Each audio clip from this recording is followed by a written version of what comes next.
पिछले एपिसोड के अंदर हम लोगों ने देखा था कि सिल्फा ने पाजुजू को हरा दिया और अब इस एपिसोड में हम लोग देखते हैं पाजुजू को जो कि अपने मुंह से कुछ धुआं निकालने लगता है। जिसके बाद हम लोग दूसरी तरफ एल्बर्ट और ताओ को देखते हैं जो कि अपनी पावर्स को यूज करके उन मॉन्स्टर्स को हरा देते हैं। एल्बर्ट अब बाकी सोल्जर से कहता है कि यह अभी तक खत्म नहीं हुआ है, हमें पहले पाजुजू को हराना होगा, नहीं तो ये सभी रीजनरेट हो जाएंगे। हम लोग सिल्फा की मदद करने चलते हैं, तभी अचानक से पाजुजू ने जो मुंह से धुआं निकाला था वो धुआं वहां तक पहुंच जाता है। इसकी वजह से एल्बर्ट और बाकी सभी सोल्जर्स हिल नहीं पा रहे होते हैं और वो नीचे गिर जाते हैं। ये सब कुछ ताओ देख लेती है और वो कहती है कि ये तो काफी बुरा है। वहीं हम लोग देखते हैं कि इस धुएं की वजह से सिल्फा भी नीचे गिर जाती है। पाजुजू अब कहने लगता है कि मैं काफी समय बाद श्राइन की सील से बाहर निकला हूँ और मुझे काफी समय लगा था इन मिनियंस की टीम को बनाने का, पर सिल्फा तुमने इन सभी लोगों को खत्म कर दिया। ऐसा बोलने के बाद वो काफी गुस्से से सिल्फा के ऊपर हमला करके उसे पानी में फेंक देता है। ये देखकर एल्बर्ट सिल्फा की मदद करने के लिए जाने की कोशिश करता है पर वो हिल नहीं पा रहा होता है, उसके अंदर बिल्कुल भी ताकत नहीं बची है, वो अब बेहोश होने लगता है। जिसके बाद पाजुजू बताने लगता है कि जो भी इस धुएं को इनहेल करता है वो मेरे चंगुल में आ जाता है। वहीं हम लोग सिल्फा को देखते हैं, उसके कपड़े भी फट चुके हैं और उसकी हालत भी काफी बुरी हो चुकी है।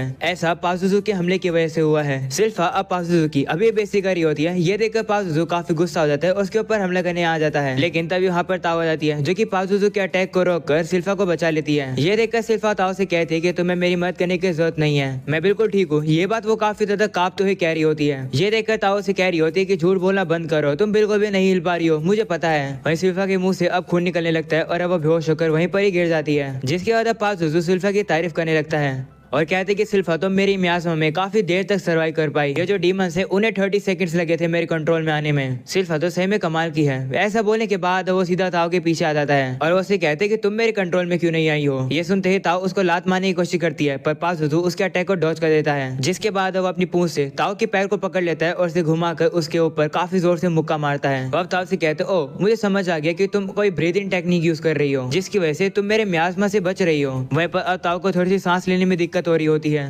पाजुजू अब उसे कहने लगता है कि अगर तुम हिल पा रही हो तो तुम्हें यहाँ से भाग जाना चाहिए, पर तुम यहाँ से नहीं भागी, इसका मतलब तुम्हें मेरा नौकर बनना है ना। ये सुनकर ताओ गुस्सा हो जाती है और उसको मुक्का मारती है। जिसके बाद उसके ऊपर थंडर क्विक पल्स का हमला करती है और कहती है कि मैं यहाँ पर एक हॉट लड़के को अबेंडन नहीं करूंगी। पाजुजू के ऊपर हमला करने के बाद ताओ अब सीधा नीचे आती है और कहती है कि गलती से मैंने एक बड़ा हमला कर दिया, मुझे अपनी ब्रीथिंग को जल्दी से कंट्रोल करना होगा। तभी अचानक से एक मॉन्स्टर वहाँ पर आ जाता है जो कि ताओ को अपने मुंह में रख लेता है। वहीं पर ताओ भी पूरी कोशिश कर रही होती है कि वो मॉन्स्टर उसे पूरी तरीके से ना खा पाए। ताओ अब ये देखकर काफी हैरान हो जाती है कि सभी मॉन्स्टर इतने जल्दी रीजनरेट भी हो गए हैं। तभी पाजुजू वहाँ पर आता है और वो ताओ से कहते हैं कि तुम किस हॉट पर्सन की बात कर रही थी, मुझे तो बस यहाँ पर ग्राउंड पर कूड़ा पड़ा दिख रहा है। पाजुजू यहाँ पर सभी लोग को कूड़ा कह रहा है। वो अब ताओ से कहते हैं कि मेरे मिनियंस बार बार खड़े हो जाते हैं, तुम्हें लगता है कि ये एक हॉटी बिहेवियर है। ऐसा बोलने के बाद अब अपने मुंह से और ज्यादा मियाज़मा निकालता है और अब वो ताओ से कहता है कि मुझे सर्व करो और अपनी पूरी जिंदगी मेरे हवाले कर दो। वह पर ताओ भी अब थोड़ी सी उसके वश में आने लगती है, लेकिन तभी अब वो कहती है कि लगता है मैं गलत नहीं थी, वो इतने समय से आसपास ही है, मैं उसे फील कर पा रही हूँ, वो मुझे हिम्मत दे रहा है। पाजुजू ये सुनकर काफी गुस्सा हो जाता है और उसे कहते हैं कि तुम किसकी बात कर रही हो। जिस पर ताओ कहती है कि मैं सबसे हॉट पर्सन की बात कर रही हूँ जो कि तुम्हें हराने आएगा। वो यहाँ पर रोबोट की बात कर रही होती है, लेकिन तभी हम लोग देखते हैं कि वो मॉन्स्टर अब ताओ को खा लेता है। ये देखकर पाजुजू हंसने लगता है और कहता है कि इंसान कितने कमजोर होते हैं। जिसके बाद वो अपनी पूंछ से पानी में से अब सिल्फा को बाहर निकाल लेता है और कहता है कि मुझे इसे सबक सिखाना होगा, इसे खुद के कंट्रोल में करने में शायद थोड़ा टाइम लगेगा, मैं इसके अंदर पूरा अपना मियाज़मा डाल दूंगा और इसे अपना नौकर बनाऊंगा। ऐसा बोलते हुए वो सिल्फा को काफी घटिया तरीके से टच कर रहा होता है और उसे मारने की बात कर रहा होता है। ये सब कुछ अब लॉयड सुन लेता है और अब वो पाजुजू से कहता है तो इस तरीके से तुमने सभी वेयरवुल्फ को अपने कंट्रोल में किया।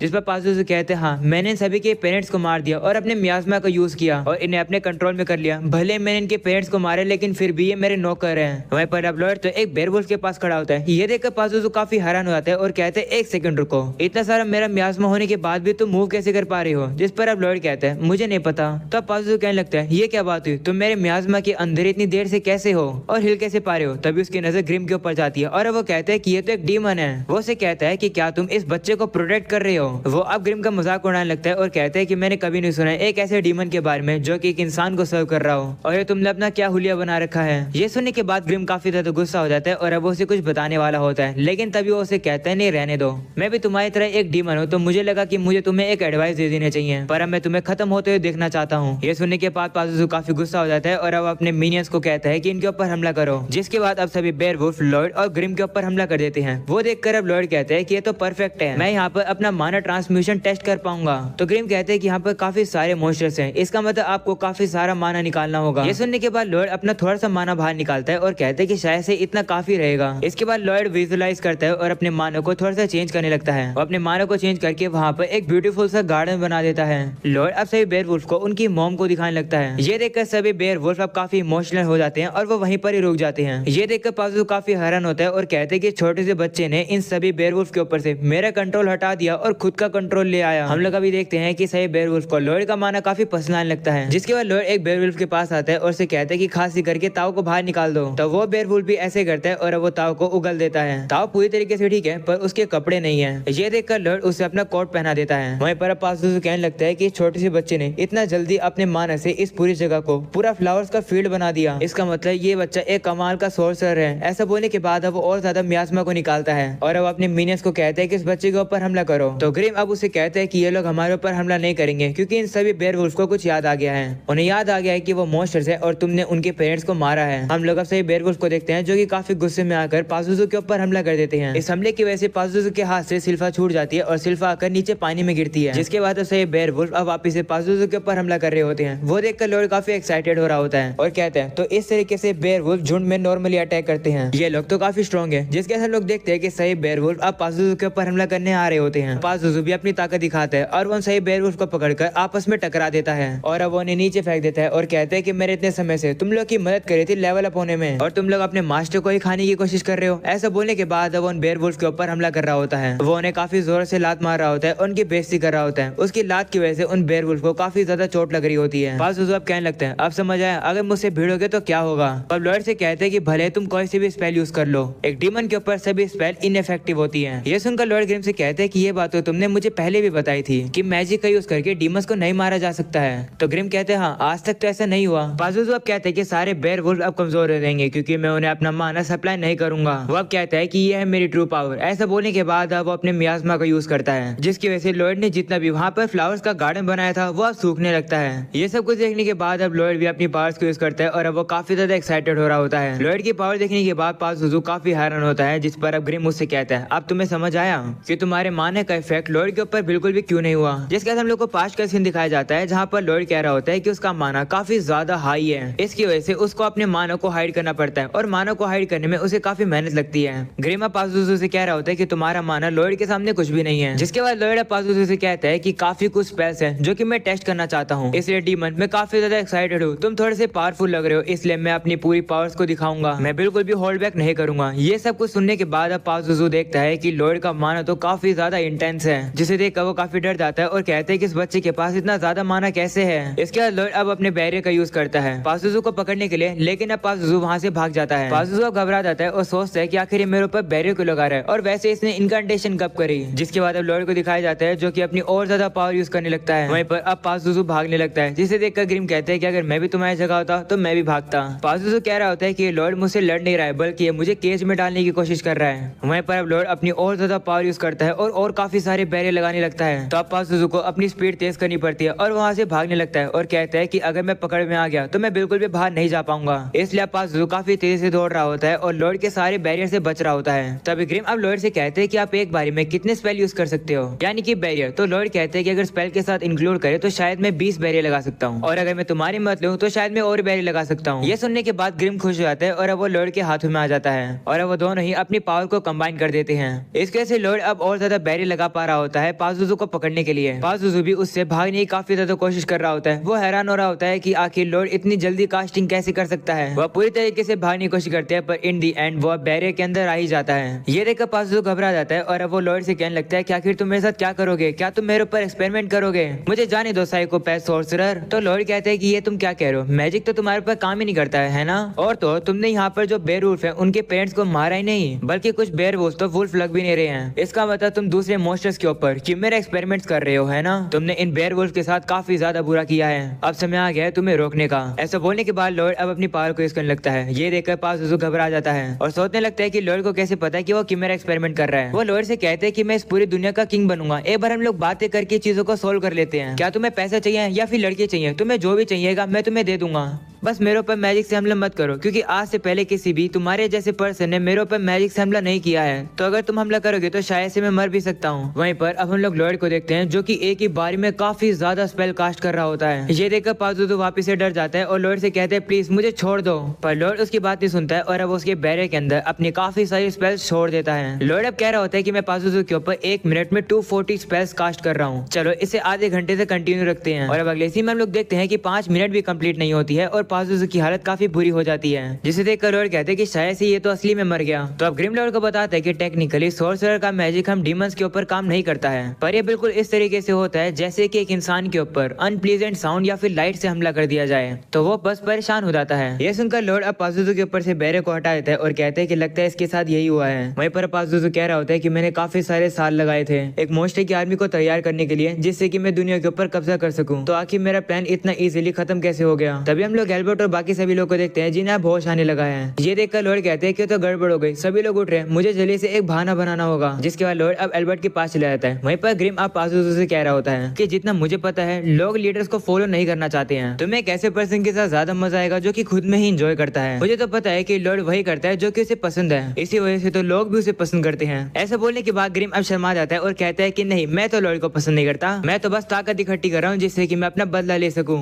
ये सुनकर पाजुजू कहता है तो तुम्हारे कहने का ये मतलब है कि मैं इसलिए हारा क्योंकि मुझे ज्यादा मजा नहीं आ रहा था, अगर ऐसी बात है तो मैं अपने एम्बिशन तुम्हें दे रहा हूँ। ऐसा बोलने के बाद पाजुजू गायब हो जाता है। वहीं पर अब ग्रिम पाजुजू के सारे माना को खा लेता है और अब ग्रिम थोड़ा सा और ताकतवर हो जाता है और अब वो पाजुजू से कहता है कि तुम्हारे माना की वजह से शायद से मैं अपना बदला ले पाऊंगा। वहीं पर अब एल्बर्ट को दिखाया जाता है जो कि लॉयड को गले लगा लेता है और उसे कहता है कि मुझे तुम्हारी चिंता हो रही थी, आखिर यहाँ पर हुआ क्या। तो अब लॉयड कहते हैं कि एक रॉबर्ट नाम का सोर्सरर यहाँ पर आया और उसने उस डीमन को हरा दिया और हम सभी लोग को बचा लिया। ये सुनकर सभी खुश हो जाते हैं। रॉबर्ट का नाम सुनकर तो ताओ काफी खुश हो जाती है और वो कहती है रॉबर्ट कहाँ पर है वो। सिल्फा उसका सहारा ले रही थी। ताओ इतना ज्यादा एक्साइटेड हो जाती है कि वो तो सिल्फा को ही फेंक देती है। ताओ अब कह रही होती है कि आखिर रॉबर्ट कहाँ गया। ये सब कुछ देखने के बाद ग्रिम अब कह रहा होता है कि शायद से मैं लॉयड को अभी नहीं हरा सकता हूँ, मुझे थोड़ा सा टाइम लगेगा। अगले सीन में हम लोग एल्बर्ट और लॉयड को देखते हैं जो कि किंग के पास होते हैं। किंग एल्बर्ट की तारीफ करते हैं डीमन को हराने के लिए और साथ में किंग एल्बर्ट को उसकी गलती बता रहे होते हैं कि एल्बर्ट सिर्फ अपने साथ अपने खुद के रॉयल गार्ड्स को ही लेकर गया। इस गलती के लिए एल्बर्ट अब माफी मांगता है, जिसके बाद किंग उनसे कहते हैं कि वो एडवेंचरर जिन लोगों ने तुम्हारी मदद करी उनका नाम ताओ और रॉबर्ट था ना, वो कहाँ गए। तो एल्बर्ट कहते हैं कि इससे पहले हम लोग जागते रॉबर्ट वहाँ से चला गया था। और ताओ जिसके बाद हम लोग को पास्ट का सीन दिखाया जाता है जहाँ पर ताओ काफी खुश हो रही होती है कि रॉबर्ट ने डीमन को हराकर उसे बचा लिया और वो कह रही होती है कि रॉबर्ट ने अपनी खुद की जैकेट मुझे दी। तभी वो रियलाइज करती है और कहती है एक सेकंड, ये जैकेट तो लॉयड की है। ये सुनकर लॉयड थोड़ा सा घबरा जाता है कि कहीं उसकी आइडेंटिटी रिवील ना हो जाए। तब लॉयड जंगल की तरफ इशारा करके कहता है कि देखो वहाँ पर तो रॉबर्ट है। ये सुनने के बाद ताओ तो सीधा ही जंगल में दौड़ जाती है रॉबर्ट को ढूंढने के लिए। एल्बर्ट ताओ को रोकने की भी कोशिश करता है पर ताओ रुकती नहीं है। एल्बर्ट अब किंग को बताता है कि इससे पहले कि मैं ताओ का शुक्र कर पाता वो रॉबर्ट के पीछे चली गई। ये सुनकर किंग कहते हैं कि ताओ और रॉबर्ट ने तुम सभी लोग को बचा लिया। मैं रॉबर्ट की स्ट्रेंथ के अंदर काफी इंटरेस्टेड हूँ, मैं उससे मिलना चाहूंगा। तभी एल्बर्ट किंग से कहता है कि लॉयड भी काफी ज्यादा कमाल का है, उसने इस मिशन में काफी मदद करी है। मेरे हिसाब से लॉयड को राजा बनने की लिस्ट में रखना चाहिए। हम लोग मोस्टर से इजीली सर्वाइव इसलिए कर पाए क्योंकि लॉयड ने हमारे वेपन्स को एन्चेंटेड किया था। मुझे विश्वास है कि लॉयड काफी टैलेंटेड है और लॉयड परफेक्ट है किंग बनने के लिए। ये सुनकर किंग एल्बर्ट से कहते हैं कि ये तो तुम्हारे लिए डिसएडवांटेज है क्योंकि लॉयड तो तुम्हारा राइवल बन जाएगा किंग बनने के लिए। तो एल्बर्ट कहते हैं कि इसमें राइवलरी की बात नहीं है, राजा किसी ऐसे पर्सन को बनना चाहिए जो कि किंगडम को अच्छे से रूल कर पाए। अगर मैं परफेक्ट नहीं हूँ तो मैं किंग नहीं बनूंगा, पर राजा किसी ऐसे कोई बनना होगा जो कि इस दुनिया की भलाई करे। और लॉयड के टैलेंट को देखकर मुझे लगता है कि वो भी राजा बनने के लिए परफेक्ट है। वो छोटा हुआ तो क्या हुआ, हम लोग उसे इग्नोर नहीं कर सकते हैं। और ऐसा नहीं है कि मैं लॉयड से हार जाऊंगा, मैं भी काफी मेहनत करूंगा। ये सुनने के बाद किंग काफी इंप्रेस होते हैं और अब वो लॉयड से कहते हैं कि क्या तुम स्ट्रगल को ज्वाइन करोगे और अपने भाइयों से कम्पीट करोगे राजा बनने के लिए। तब लॉयड किंग को सीधा ही मना कर देता है और कहता है नहीं।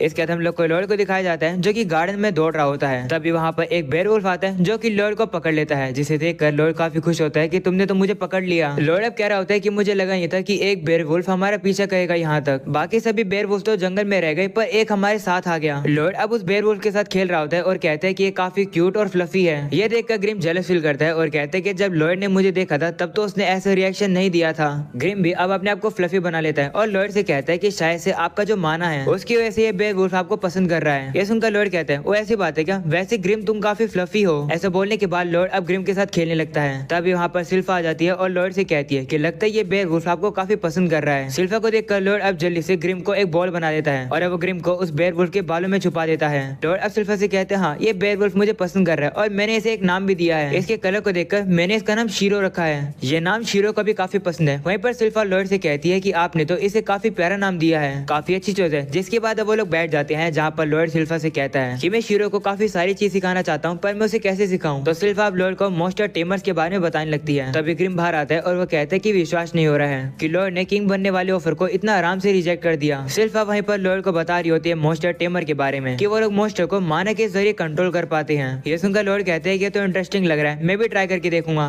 ये देखकर ग्रिम अब सोच रहा होता है कि लॉयड को सिर्फ मैजिक की ही पड़ी है। सही में लॉयड तो मैजिक के लिए पागल है। वहीं पर सिल्फा लॉयड से कह रही होती है कि मुझे आप पर विश्वास है कि आप शीरो को काफी अच्छे से टेम कर लोगे। प्रिंस एल्बर्ट को भी यही लगता है कि आप शीरो को काफी अच्छे से हैंडल कर लोगे और उससे आपको ओबे करवा लोगे। जिसके बाद हम लोग देखते हैं कि एल्बर्ट और किंग बालकनी में खड़े थे और अब वो लॉयड को ही देख रहे थे। किंग कह रहे होते हैं कि लॉयड तो काफी सिंपल पर्सन है। जिस पर एल्बर्ट कहते हैं नहीं, मेरे हिसाब से लॉयड को किंग से भी ऊपर का रोल मिलना चाहिए क्योंकि वो कमाल का इतना है। जिस पर अब किंग कहते हैं हाँ तुम सही कह रहे हो, मैं लॉयड के फ्यूचर को देखने के लिए काफी एक्साइटेड हूँ। और अब यहीं पर हो जाता है ये एपिसोड खत्म। अगले एपिसोड में हम लोग को लॉयड के और भाई बहन देखने को मिलेंगे शायद से। तो वो एपिसोड काफी कमाल का होने वाला है। एपिसोड देखने के लिए चैनल को जल्दी से सब्सक्राइब कर दो और ऑल नोटिफिकेशन को ऑन कर दो। आज के लिए इतना ही। वीडियो पसंद नहीं हो तो लाइक कर देना, चैनल पर नहीं हो तो सब्सक्राइब कर देना। मिलते हैं अगले एपिसोड में, तब तक के लिए बाय बाय। एपिसोड 6 अब शुरू होता है जहाँ पर हम लोग लॉयड को देखते हैं जो कि शीरो को कुछ कमांड दे रहा होता है और शीरो उन्हें फॉलो भी कर रहा होता है। ये देखकर सिल्फा उसकी काफी तारीफ करती है। वहीं पर लॉयड कहता है कि शीरो ने जो सिंपल कमांड है वो काफी जल्दी सीख ली, पर जब मैंने उसे बोला कि वो मेरे अराउंड 3 बार स्पिन करे और अलग अलग स्पीड पे वो भोगे तो शीरो ऐसा नहीं कर पा रहा है, वो अच्छे से समझ नहीं पा रहा है। इसलिए मैंने अपने माना का यूज किया और एक कमांड स्पेल लिखी और शीरो को भेजी, पर फिर भी वो कमांड को अच्छे से नहीं सीख पा रहा है। वो काफी कंफ्यूज हो जाता है। काश कोई ऐसा पर्सन हो जिसे मॉन्स्टर्स के बारे में काफी नॉलेज हो। ऐसा कौन हो सकता है जो कि एक मॉन्स्टर का एक्सपर्ट हो। वो लोग अब सोचते हैं और उन दोनों को साथ में एक पर्सन की याद आ जाती है। सिल्फा अब लॉयड से कहती है कि क्या हम लोग प्रिंसेस एलिजा के गार्डन टावर में अभी ही चले। तो लॉयड मन में कह रहा होता है कि मुझे लगता है कि एक अच्छा आइडिया रहेगा, पर जाना तो पड़ेगा ही। अगले सीन में हम लोग देखते हैं कि वो लोग गार्डन टावर में आ जाते हैं। ग्रिम अब लॉयड से कहते हैं कि ये जगह तो काफी कमाल की है, आखिर एलिजा कौन है। तो लॉयड से बताते हैं कि वो सोलोम की 6 प्रिंसेस है, यानी वो मेरी बहन है और वो मुझसे 3 साल बड़ी है। जैसे कि तुम यहाँ पर देख सकते हो यहाँ पर काफी सारे जानवर है। एलिस एनिमल लवर है। यहाँ पर तुम्हें देखने के लिए कैट्स, डॉग, रेप्टाइल, बर्ड और मॉन्स्टर भी देखने को मिलेंगे। एलिस इन सभी को अपने इस टावर में रखती है। लॉयड बोल ही रहा होता है, तभी एलिस ऊपर से कूद कर आती है और लॉयड के ऊपर गिर जाती है। लॉयड भी अब उसे हाई करने वाला होता है, लेकिन तभी एलिस उसे किस कर देती है। भाई क्या ही चल रहा है, ये दोनों तो भाई बहन है ना। ये देखने के बाद सिल्फा परेशान हो जाती है और अब वो लॉयड से कहती है कि मरना मत, ये तो एक इमरजेंसी है, मुझे किस देकर लॉयड को रिवाइव करना होगा। तभी वहाँ पर एलिस की मेड एरिस आ जाती है जो कि कहती है कि मुझे लगा ही था कि कुछ बुरा ही हुआ होगा। वो एलिस से आकर कहती है कि आखिर तुम्हें हर बार लॉयड के ऊपर इस तरीके से क्यों कूदना होता है और उसे किस क्यों करनी होती है। तुम जब भी उसे देखते हो तुम हमेशा ऐसा करती हो, क्यों। तो अब एलिस कहती है क्योंकि लॉयड काफी क्यूट है। वो अब लॉयड से पूछती है कि तुम यहाँ पर क्यों आए हो, क्या तुम इस बेयरवुल्फ के रिगार्डिंग कुछ पूछने आए हो मुझसे। तो लॉयड कहते हैं हाँ, इसका नाम शीरो है। मैं ये सुनकर काफी इंप्रेस हुआ कि तुमने एक ही बारे में बता दिया कि ये एक बेयरवुल्फ है। तो एलिस कहती है कि ये तो मेरा बस इंस्टिंक्ट था, पर मुझे लगता है कि सारा काम मेरे माना का है। ये सुनने के बाद सिल्फा लॉयड से कहती है कि हम लोग को यहाँ से जाना चाहिए। मुझे लगता है कि एलिस माना के कॉन्सेप्ट को समझती है, तो मुझे लगता है कि वो हम लोग को एक्सप्लेन कर पाएगी कि आखिर मॉन्स्टर के साथ कम्युनिकेट कैसे किया जा सकता है। तो लॉयड से कहता है कि थोड़ा सा वेट करो। ऐसा बोलने के बाद लॉयड अब एलिस से कहता है कि क्या तुम हमें अपना एक मॉन्स्टर दिखा सकती हो। जिस पर एलिस कहती है बिल्कुल, मैंने ऑलरेडी उसे बुला लिया। तब हम लोग देखते हैं कि लॉयड और सिल्फा के पीछे एक मॉन्स्टर आ जाती है और उसने सिल्फा के बालों से उसका हेयर पिन निकाल लिया और उन लोग को ये बात पता भी नहीं चलती है। एलिस बताती है कि ये मॉन्स्टर लीरू है, एक लेसर फेनरीर, यानी कि ये बेयरवुल्फ की हायर क्लास है। वहीं पर अब लॉयड भी काफी हैरान होता है क्योंकि लीरू जो है उसकी प्रेजेंस को तो लॉयड तक फील नहीं कर पाया था, जबकि उसकी डिटेक्शन स्किल ऑन भी है। और हैरान करने वाली बात तो ये है कि एलिज़ा ने बिल्कुल भी लीरू को कोई कमांड दी ही नहीं। वहीं पर अब एलिज़ा आकर सिल्फा को उसका हेयर पिन लौटा देती है। लॉयड अब सोच रहा होता है कि लीरू को पता था कि उसे हमारे पीछे आना है उस समय जब हम लोग उसकी तरफ देख नहीं रहे थे, और वो सीधा पीछे आई और सिल्फा का हेयर बैंड उसे उतार लिया और हमें पता भी नहीं चला। ये सारा कमांड एलिज़ा ने उसे दिया है, पर एलिज़ा ने तो बिल्कुल पता लगने नहीं दिया कि लीरू को उसने कोई कमांड दी है। ये काफी कमाल का है, मुझे ये चीज सीखनी होगी। वह एलिज़ा से कहता है कि प्लीज मुझे भी सिखाओ, मैं शीरो के साथ इसी तरीके से कम्युनिकेट करना चाहता हूँ। तो एलिज़ा कहती है कि ये काम काफी मुश्किल होने वाला है, जिस पर लॉयड कहता है कि मुझे मुश्किल काम ही पसंद है। तो एलिज़ा उसे कहती है ठीक है, अगर तुम्हें शीरो के साथ कम्युनिकेट करना है या फिर किसी भी एनिमल के साथ कम्युनिकेट करना है तो उसके लिए तुम्हें सबसे पहले प्यार सीखना होगा, क्योंकि अगर तुम्हारे पास प्यार होगा तो तुम किसी भी मॉन्स्टर को समझ पाओगे। जैसे वो ऐसे बोलती है, जितने भी मॉन्स्टर उसके पास होते हैं और जानवर भी, वो सभी अब आकर एलिज़ा को गले लगा लेते हैं। वहीं पर लॉयड प्यार के बारे में सोचकर थोड़ा कंफ्यूज हो रहा होता है। तो एलिस लोयड उससे कहती है कि आप ये सब करना नहीं सीख पाओगे क्योंकि एलिसे एक प्रोडजी है और सभी एनिमल्स उसके ऊपर खींचे चले आते हैं। ये सुनकर एलिसे कहती है कि ऐसी कोई बात नहीं है, कोई भी ये सब करना सीख सकता है, तुम्हें बस प्यार को फील करना होगा। तभी अब एलिसे के कुछ मॉन्स्टर आकर सिल्फा और एरिस के ऊपर हमला करते हैं और उनके कपड़े फाड़ देते हैं, वो भी काफी सस्त तरीके से। ये देखकर सिल्फा काफी गुस्सा हो जाती है और वो लोयड से कहती है कि चलो हम लोग वापस चलते हैं, प्यार व्यार ये सब क्या काम आएगा।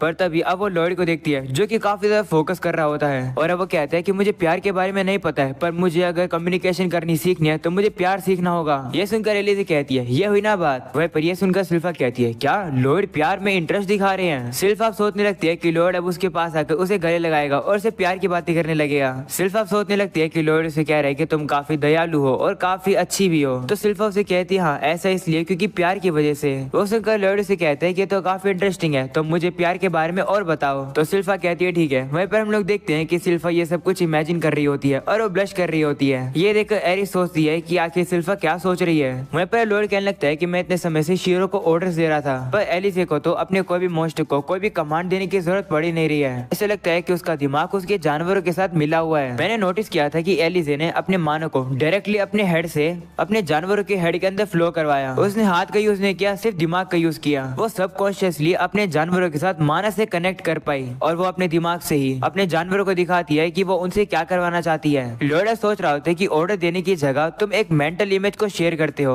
अपने जानवर के साथ। लोयड अब यही टेस्ट करते हैं शीरो के साथ। वो अब दिमाग में ही एक इमेज तैयार कर लेता है कि उसे शीरो से क्या करवाना है, जिसके बाद अपने दिमाग से शीरो के अंदर अपने मानस से उसी इमेज को फ्लो करवा देता है। और अब शीरो से समझ जाता है। वो अब सीधा उठकर आता है और लोयड के चारों तरफ घूमने लगता है। ये देखकर सिल्फा हैरान हो जाती है और कहती है कि लेकिन लोयड ने तो शीरो को कोई भी ऑर्डर दिए ही नहीं। हम लोग अब देखते हैं शीरो को जो कि लोयड के अराउंड 3 बार दौड़ता है और वो छलांग लगाने के बाद भोगता है, जिसके बाद वो नीचे आ जाता है। ये देखकर लोयड उससे काफी इंप्रेस होता है और कहते हैं कि ये बिल्कुल परफेक्ट था शीरो। ये देखकर बेरिस कहती है कि लोयड तो काफी टैलेंटेड है, उन्होंने तो अपने विल को शेयर किया। ये तो बिल्कुल वैसे नेचर है जो कि एक मॉन्स्टर टेमर की टेक्निक होती है। वहीं पर सिल्फा थोड़ी सी डिसअपॉइंट हो जाती है और सोच रही होती है कि मैं तो कुछ और इमेजिन किया था। तभी एली से कहती है कि इतना ही नहीं, ये प्यार है, विल शेयर करना या फिर कंट्रोल करना सब बकवास है। तो लोयड से कहता है हाँ प्यार एक काफी इंपॉर्टेंट फैक्टर है। अगर हम तुम्हें कंसिडर करें तो तुम्हें ये पावर इसलिए मिली है क्योंकि तुम एनिमल से काफी प्यार करती हो। और तो अगर तुम्हें अपने जानवरों के साथ अपने माइंड को शेयर करना है तो उस जानवर के साथ तुम्हारी फीलिंग्स भी जुड़ी होनी चाहिए, वरना जानवर तुम्हें सुनेगा नहीं। वैसे प्यार भी जरूरी है। ये सुनकर सभी लोग काफी ज्यादा इंप्रेस हो जाते हैं लोयड से। एली से तो इतनी ज्यादा खुशी होती है कि वो तो आकर लोयड को गले लगा लेती है। ये देखने के बाद एली से कि सही मॉन्स्टर भी वहाँ पर आकर लोयड को पकड़ने लगते हैं। तो लोयड एली से कहता है कि पहले अपने मॉन्स्टर्स को रोको, अपना माइंड शेयर करना बंद करो उनके साथ। लोयड काफी परेशान हो जाता है क्योंकि सभी लोगों ने उसे पकड़ रखा है। अगले सीन में हम लोग देखते हैं कि वो लोग अब वहाँ से जा रहे होते हैं। वहीं सिल्फा उससे माफी मांगती है उसे इस तरीके से पकड़ने के लिए। तो लोयड कहते हैं कोई बात नहीं, मुझे अब समझ आने लगा कि आखिर मॉन्स्टर्स के साथ कनेक्ट कैसे किया जाता है। वो सुनकर सिल्फा कहती है कि काफी अच्छी बात है, चलो चलकर आपकी सो ट्रेनिंग करते हैं अब। तब लोयड थोड़ी सी अजीब शक्ल बना लेता है क्योंकि उसे ट्रेनिंग नहीं करनी है। तभी वहाँ पर एल्बर्ट आ जाता है जो कि सिल्फा से कहता है कि आज तुम लोग ट्रेनिंग नहीं करोगे क्योंकि मुझे लोयड से किसी चीज के बारे में बात करनी है। वो सुनकर सिल्फा काफी गुस्सा हो जाती है और कहती है नहीं, लोयड को आज प्रैक्टिस करने की जरूरत है। जिस पर एल्बर्ट भी उससे कहता है नहीं, लोयड को मेरे साथ आने दो। उन दोनों की लड़ाई को खत्म कराने के लिए लोयड अब एल्बर्ट से कहते हैं कि आखिर तुम यहाँ पर क्यों आए हो। जिस पर एल्बर्ट कहता है कि मैं तुमसे किसी को मिलवाना चाहता हूँ। तो लोयड कहते किससे। जिस पर एल्बर्ट कहते हैं कि तुम शायद से इसे जानते ही होगे। जिसके बाद वो बंदा सामने आता है। एल्बर्ट अब लोयड को बताता है कि ये तुम्हारा बड़ा भाई है, ये है 4th प्रिंस डाइन। डाइन भी अब लोयड से कहता है कि काफी समय बाद मिल रहे हैं। वहीं पर लोयड उसे देखकर काफी हैरान हो जाता है। जिसके बाद हम लोग को अगला सीन दिखाया जाता है जहाँ पर वो लोग एक भट्टी के पास होते हैं। डाइन लोयड से कहता है कि मैंने सुना कि तुमने एल्बर्ट की स्पेल बाउंड स्वॉर्ड को एन्चेंट किया। तो लोयड कहते हैं हाँ। ये सुनकर डाइन अपने हैमर को काफी जोर से टेबल पर मारता है और कहता है कि मुझे विश्वास नहीं हो रहा है। और लोयड से कहता है कि मुझे जरा एन्चेंट करके दिखा स्वॉर्ड को, वरना मुझे विश्वास नहीं होगा। ये सुनकर अब एल्बर्ट लोयड से कहता है कि डाइन के बिहेवियर के लिए उसे माफ करना क्योंकि डाइन एक ब्लैक स्मिथ है। जब वो 10 साल का था तो वो बार्ट्रम में गया था जो कि एक नेबरिंग नेशन है। उस नेशन को जाना जाता है स्मिथिंग के लिए, इसलिए डाइन एन्चेंटिंग के अंदर इंटरेस्टेड है। तो लोयड कहते हैं हाँ मुझे याद है कि वो किंगडम के भलाई के लिए दूसरे किंगडम में स्टडी करने चला गया। ये काफी इंप्रेसिव है। तभी डाइन लोयड से कहता है कि बातें करना बंद करो और एन्चेंटिंग करना शुरू करो, जितने भी सामान की जरूरत पड़ेगी यहाँ पर है। तो अब लोयड कहता है ठीक है। वहीं डाइन को भी लग रहा होता है कि लोयड तलवार को एन्चेंट नहीं कर पाएगा। वो कहता है कि एन्चेंटिंग एक काफी एडवांस स्किल होती है और तो लोयड ने स्पेल बाउंड स्वॉर्ड के ऊपर एन्चेंटमेंट करी। ऐसा तो हो ही नहीं सकता है, बार्ट्रम के लोग भी ऐसा नहीं कर सकते हैं। जिसके बाद लोयड अब उस तलवार को एन्चेंट करना शुरू करता है और अब उसे काफी जल्द खत्म भी कर देता है। वो एन्चेंटमेंट देखकर डाइन काफी ज्यादा हैरान हो जाता है, जिसे देखकर लोयड कहते हैं कि तुम्हें क्या हुआ। तो एल्बर्ट मन में कहता है कि डाइन की हालत तो ऐसी होगी ही क्योंकि कोई भी बता सकता है कि लोयड की एन्चेंट एंचांटिंग टेक्निक काफी यूनिक है। लॉयड काफी फास्ट भी है और काफी एक्यूरेट भी। पर टाइम अब जैसे लॉयड से वो तलवार लेता है उसके तो पसीने छूट जाते हैं, क्योंकि वो देखता है कि तलवार के ऊपर तो रीइंफोर्स स्ट्रेंथ, रीइंफोर्स इलास्टिसिटी और भी काफी ज्यादा स्पेल लगी हुई थी, जिसे देखकर वो कहता है कि लॉयड तो काफी ज्यादा कमाल का है। वो अब लॉयड को उठा लेता है और कहता है कि शायद तुम्हारी मदद से मैं अपने सपने को पूरा कर पाऊंगा। मेरा सपना है एक अल्टीमेट स्पेल बाउंड स्वॉर्ड बनाना, क्योंकि नॉर्मली एन्चेंटेड वेपन का कोई भी कंपैरिजन उसके सामने होगा ही नहीं। जब तुम स्टील को फोर्ज कर रहे होते हो और उसी टाइम तुम उसके ऊपर स्पेल लगाते हो, उस टाइम पर तुम नॉर्मली से ज्यादा एडवांस मैजिक को उस पर अप्लाई कर सकते हो। तो लॉयड, तुम और मैं एक साथ मिलकर काम करेंगे और एक काफी कमाल का सुपर वेपन बनाएंगे। तुम्हें पता है लॉयड, जब मैं एक बच्चा था तब मुझे सोर्सरी काफी पसंद थी, पर मुझे सोर्सरी काम नहीं आई क्योंकि मेरे पास सोर्सरी का टैलेंट नहीं था। पर स्पेल बाउंड स्वॉर्ड्स काफी कमाल की होती है, कोई भी उसका यूज करके फ्लेम्स या फिर विंड को बुला सकता है। मैं एक दिन इस कंट्री को ऐसा बनाना चाहता हूँ जहाँ पर सभी लोग स्पेल बाउंड स्वॉर्ड का यूज करके मैजिक यूज कर पाए। ये सुनकर लॉयड कहता है कि जो लोग मैजिक यूज नहीं कर सकते हैं वो स्पेल बाउंड स्वॉर्ड का यूज करके मैजिक यूज कर पाएंगे। लॉयड सोच रहा होता है कि मेरे लिए तो ये ज्यादा कुछ डिफरेंस होगा नहीं, पर मैं प्रोडक्शन प्रोसेस के अंदर काफी इंटरेस्टेड हूँ। अब डाइन से कहते हैं चलो फिर एक कमाल की तलवार बनाते हैं। तो डाइन कहते हैं ठीक है, और अब वो लोग स्वॉर्ड बनाना शुरू करते हैं।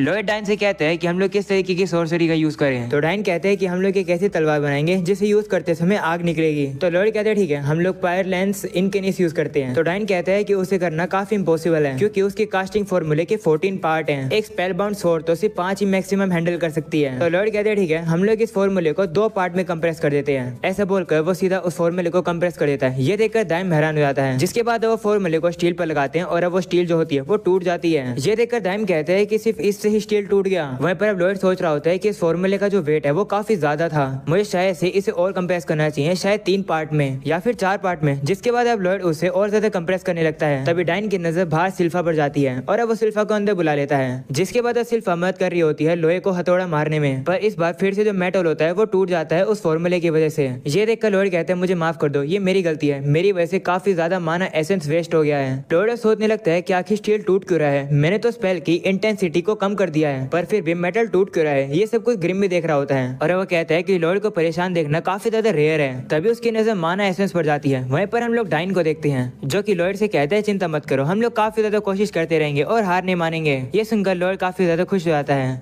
तभी ग्रिम वहाँ पर आता है और लॉयड को उस माना एसेंस के बारे में कुछ बताता है। वहीं पर अब डाइन लॉयड को बता रहा होता है तुम चिंता मत करो, हम लोग लगे रहेंगे, क्योंकि मुझे बहुत सारा माना एसेंस काफी सस्ते में मिला है। ये सुनकर लॉयड काफी ज्यादा गुस्सा हो जाता है, क्योंकि डाइन ने सस्ते के चक्कर में काफी बेकार माना एसेंस खरीद लिया है। लॉयड अब उस माना एसेंस के ऊपर प्यूरीफैक्स यूज करता है, जिससे लॉयड को पता चल जाता है कि उस माना एसेंस के अंदर काफी कम हेमेटाइड है। ये रेगुलर एन्चांटिंग के लिए तो ठीक है, पर स्पेलबाउंड स्वॉर्ड के लिए ज्यादा कंसंट्रेशन वाला माना एसेंस चाहिएगा। लॉयड ये बात डाइन को बताता है, जिसे सुनकर डाइन कहता है तो हम लोग खराब माना एसेंस यूज कर रहे थे। तो लॉयड कहता है वो छोड़ो, क्या तुम्हारे पास हेमेटाइड है। तो डाइन कहता है कि वो तो वही सामान है ना जो कि मोस्ट कोर से बनता है, वो मेरे पास नहीं है क्योंकि वो काफी ज्यादा रेयर होता है। ये सुनकर लॉयड सोचता है कि तो गलत हो गया, अब लगता है मुझे वापस से छुपके से किसी डंजन में जाना होगा और मोस्टर्स को हंट करना होगा। लॉयड ये बात सोच ही रहा होता है, तभी सिल्फा कहती है कि चलो हम लोग जाकर डंजन में मोस्टर्स को हंट करते हैं और हम लोग को हेमेटाइड मिल जाएंगे। ये सुनकर अब लॉयड से कहते हैं कि तुम्हें क्या कह रही हो, मेरे जैसा प्रिंस डंजन में थोड़ी जा सकता है। तो सिल्फा बताती है कि मैंने इसके बारे में किंग से बात करी थी उस दिन जब हम लोग उस डीमन को हरा कर आए थे। उन्होंने एग्री कर दिया है कि तुम डंजन में जा सकते हो, क्योंकि वहां जाने से तुम्हारी काफी ग्रोथ होगी और तुम दुनिया को और ज्यादा वाइडली देखोगे। तो लॉयड भी अब खुश होता है और कहता है ठीक है। तो सिल्फा उसे कहती है कि आपकी पहली एडवेंचरिंग जर्नी का जो पहला स्टॉप है वो है एडवेंचर गिल्ड। जिसके बाद अब वो लोग एडवेंचर गिल्ड पर आ जाते हैं, जहाँ पर रिसेप्शनिस्ट उन लोगों का वेलकम करती है और अपना नाम बताती है कैटरीना। वो लॉयड को रजिस्ट्रेशन करने के लिए एक फॉर्म देती है, जिसमें लॉयड को अपना नाम, एज, एड्रेस और वो जॉब लिखनी है जिसके अंदर वो रजिस्टर होगा। तो लॉयड भी अब सारी चीजें लिख देता है, जिसके कैटरीना उसे कहती है कि जब तुम फॉर्म को भर दो तो उसके बाद इस क्रिस्टल बॉल पर हाथ रखना। एक क्रिस्टल तुम्हारी स्ट्रेंथ को दिखाएगा और ये दिखाएगा कि तुम किस एडवेंचर रैंक के अंदर आओगे। रजिस्ट्रेशन करने के बाद लॉयड अब उस क्रिस्टल को देखने लगता है। लॉयड मन में कहते हैं कि क्रिस्टल माना को चेक करता है और तुम्हारे स्टैट और एबिलिटी को मेजर करता है, पर अगर मैं इस क्रिस्टल को टच करूंगा तो मेरे ख्याल से क्रिस्टल फट जाएगा, क्योंकि मेरा माना बहुत ज्यादा है। इसकी वजह से मेरे ऊपर काफी अटेंशन आ जाएगी, जो कि मैं नहीं चाहता हूँ। जितना हो सके मैं अपनी बॉडी के अंदर जितने मानव को है उसको सप्रेस करने की कोशिश करता हूँ। लॉयड अब अपने मानव को काफी ज्यादा सप्रेस कर देता है, जिसके बाद वो क्रिस्टल के ऊपर हाथ रखता है और अब उसका स्टैट सामने आ जाता है और ओवरऑल उसका जो स्टैट होता है वो होता है ई रैंक का। ये देखकर वहाँ पर जितने एडवेंचरर बैठे होते हैं वो हंसने लगते हैं और कहते हैं कि कमजोर से भी कमजोर पर्सन का रैंक डी का होता है। ये सुनकर कैटरीना उनसे कहती है नहीं, ये भी काफी कमाल का है, क्योंकि लॉयड का मैजिक रेटिंग एक ही है, एक कमाल के सोर्सर का भी रैंक इतना ही था। ये सुनकर लॉयड कंफ्यूज हो जाता है और कहता है कि ये कैसे है, मैंने तो अपने माना की जो नॉर्मल स्ट्रेंथ होती है उसका भी 1% कर दिया था, पर फिर भी मुझे ये मिला। अगर मैं अपनी पूरी माना दिखाता तो फिर क्या होता।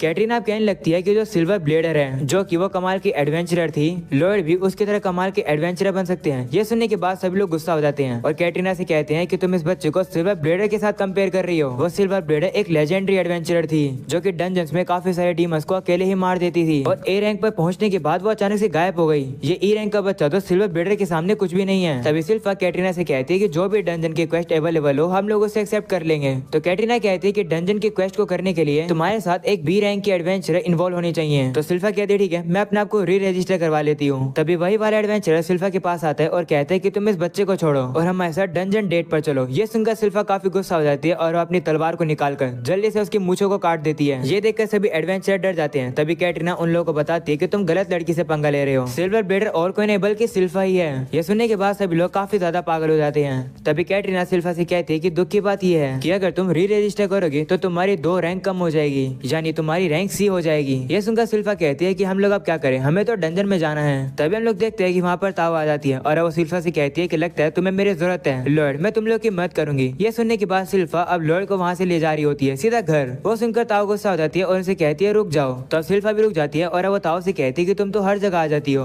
तुम तो रोबोट को ढूंढने गई थी ना। जिस पर अब ताव कहती है हाँ मैं गई तो थी और जितना मुझसे हो सका मैंने सारे डंजन खोज डाले, जिसकी वजह से मैं ए रैंक की हो गई, पर रोबोट मुझे कहीं नहीं मिला। तुम लोग को ए रैंक की एडवेंचर की जरूरत है ना, तो लॉयड मैं तुम लोग की मदद करूंगी, पर बदले में मुझे प्रिंस एल्बर्ट से इंट्रोड्यूस करवाना और उसके साथ मेरी डेट अरेंज करवाना। तो लॉयड अब उसकी शर्त मान जाता है, जिसका कैटरीना उन लोग को डंजन की क्वेस्ट दिखाती है। वहीं पर अब सिल्फा ताव से कहती है कि मेरा पोंचो मुझे वापस दो, जिस पर वो कहती है नहीं। तो सिल्फा अब जबरदस्ती उससे पोंचो खींचने लगती है। वहीं लॉयड अब सिल्फा से कहता है कि मुझे पता नहीं था कि तुम इतने कमाल के एडवेंचरर हो, जिस पर सिल्फा कहती है कि वो तो काफी ज्यादा समय पहले की बात है, मैं तो बस ट्रेनिंग करने के लिए एडवेंचरर बनी थी, उस समय तो मैं काफी कमजोर थी और तो और मेरी जर्नी में मुझे काफी खतरनाक दुश्मन मिले जिन्हें मैं तक नहीं हरा पाई। ये सुनकर लॉयड भी हैरान होता है और कहता है क्या सच्ची में, जिस पर सिल्फा कहती है हाँ वो दुश्मन शायद से असैसिन गिल्ड के थे। जिसके बाद हम लोग देखते हैं कि वो लोग अब डंजन के अंदर आ जाते हैं जहाँ पर वो लोग मॉन्स्टर्स को इजीली हरा देते हैं। वहीं पर रास्ते में लॉयड बता रहा होता है कि उसे चेस्ट की जरूरत है जो कि यहाँ पर मिलता है और उस चेस्ट से उसे माना एसेंस बनाना है। आगे बढ़ने के बाद अब उन्हें वो चेस्ट मिल जाता है और अब उस चेस्ट को डराने के बाद वो उसे ले लेते हैं। अगले सीन में एल्बर्ट अब डाइन से पूछता है कि चीजें कैसे चल रही है, जिस पर डाइन बताता है कि चीजें काफी सही चल रही है, लॉयड भी कुछ दिनों में वापस आ जाएगा वो सामान लेकर जिसकी हमें जरूरत है। ये सुनकर एल्बर्ट कहते हैं ओ इसका मतलब थोड़े दिन लग जाएंगे।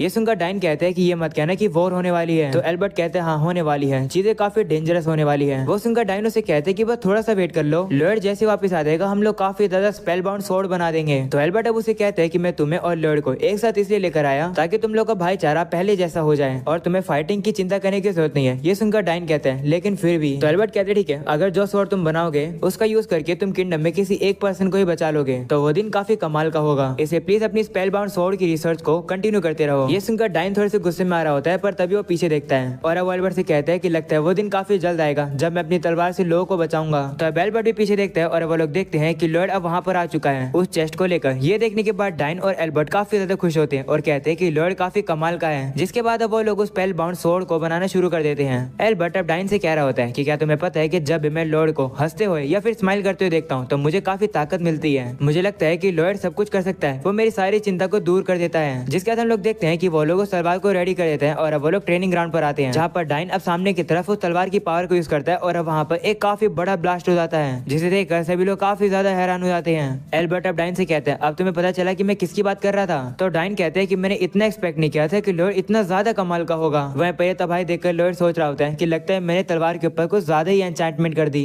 अगली बार मैं थोड़ा कम करने का ट्राई करूंगा। और अब अगले सीन में हम लोग देखते हैं रात हो जाती है। लॉयड काफी थक जाता है तो वो अपने बेड पर आकर लेट जाता है। लॉयड अब कह रहा होता है कि मुझे आज काफी काम करने पड़े, जैसे मटेरियल्स को इकट्ठा करना और तलवार बनाना, और पायलेस इनकिनिस की पावर कम करके मैंने उसे एक रेगुलर फायरबॉल की पावर का कर दिया और मैंने और ज्यादा उन स्पेलबाउंड स्वॉर्ड्स को बनाया। एल्बर्ट हाल फिलहाल में काफी ज्यादा बिजी लग रहा है, लगता है कुछ बड़ा होने वाला है। लॉयड अब अपनी एबिलिटी का यूज कर रहा होता है जिससे उसे पता चल रहा होता है कि सेंट्रल गार्डन में कोई खड़ा है, पर लॉयड को पता नहीं है कि आखिर वो चीज है क्या। लॉयड को बस ये दिख रहा है कि स्पेस के अंदर होल है। लॉयड अब कह रहा होता है कि शीरो काफी ज्यादा अटेंटिव है, लेकिन शीरो तक नोटिस नहीं कर पा रहा है कि गार्डन में क्या है, आखिर वो क्या चीज है। जिसके बाद हम लोग को गार्डन का सीन दिखाया जाता है जहाँ पर एक लड़की होती है जिसने अपना मुंह ढक रखा है और अभी इसी के साथ हुआ था ये एपिसोड यहीं पे खत्म। अगले एपिसोड के अंदर हम लोग इस लड़की और लॉयड की फाइट देखने वाले हैं और साथ में हम लोग असैसिन गिल्ड्स के मेंबर को देखने वाले हैं और ये वाला अगले एपिसोड अगले हफ्ते आएगा। तुम लोग को अगर ये एपिसोड देखना है तो अभी के भी चैनल को सब्सक्राइब कर दो, जैसे आएगा तुम लोग को पता चल जाएगा। पर हाँ, ऑल नोटिफिकेशन को जरूर से ऑन कर देना और इस वीडियो को लाइक करके जाना। मिलते हैं अगले एपिसोड के अंदर, तब तक के लिए बाय बाय।